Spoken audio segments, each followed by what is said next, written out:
Ayan mga kababayan, pagkatapos po ng Day 14 ng impeachment trial nito ni Sara Duterte, mas lumitaw ang katotohanan. Hindi na lang po ito usapin po ng 4,492 documents, stipulations at yung mga pagkukumpara po ng mga records ang pinag-uusapan dyan po sa Senado. Lumabas po ang mga testimonya tungkol sa notice of disallowances at ang humigit kumulang 78 million na liquidation na questionable ayon po sa audit. Sa testimonya po ni COA Auditor Sailin Del Campo, ang linaw-linaw ng binabanggit niya. May mga records at certification na ipinasa ang OBP at DepEd na hindi sapat ang specificity upang malinaw na matukoy ang mga transaksyones. May mga acknowledgement receipt naman na kailangang ipaliwanag dahil sa mga pagkakaiba-iba po ng lugar. Meron sa Mindanao, may Luzon, may Visayas, Iba din ang mga petsa, iba't iba ang mga pangalan at ang mga documentation.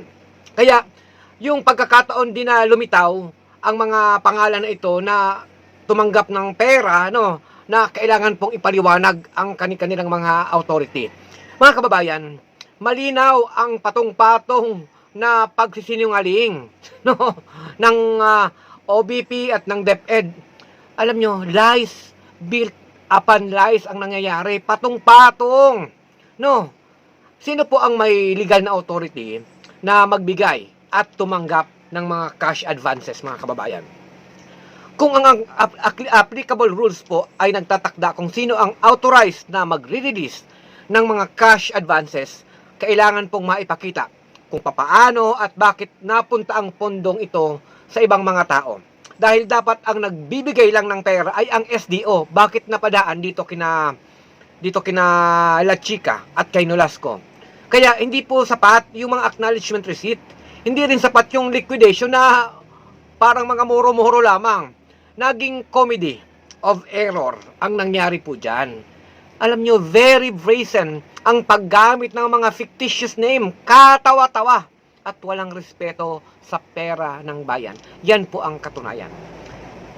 Mga kababayan ko, dito po sa nangyaring ito sa impeachment, kailangan nating maging mapagbantay. Tungkol na po ito sa paggamit sa pampublikong pondo sa pera natin. Alam nyo, sa kasinungalingang ginagawa nila, yun mismo ang nag-aaway-away. Kaya mahihirapan silang tumindig dyan. Ang mga pangalan na ginamit ay out of this world. Walang mga creativity. Kaya magandang abangan po natin itong pag-upo ng dalawang SDO. Sila Acosta ng OBP at Fajarda ng DepEd. Kung titingnan po natin ang witness, ang husay, very familiar ang kanyang pagtindig sa witness stand. Sinabi niya na alam niya ang kanyang ginagawa. Solid ang kanyang testimonya. Mga kababayan, Day 14 pa lamang ito.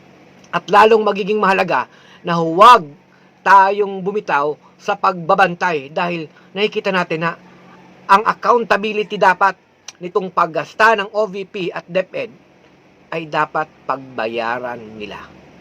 Dapat pagbayaran nila. Kaya yung halaga po ng COA, yung gawain po nito ay napakahalaga para sa bayan.